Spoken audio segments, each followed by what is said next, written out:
Assalamualaikum warahmatullahi wabarakatuh. Tim redaksi Berita Aceh TV kembali menyampaikan informasi aktual dan merakyat dari Tanah Rencong dalam program Seputar Aceh.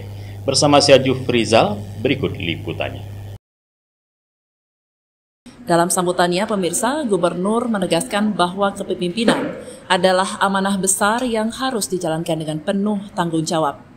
Ia mengingatkan agar pasangan kepala daerah ini menjaga kepercayaan rakyat dan menegakkan nilai-nilai keislaman dalam pemerintahan.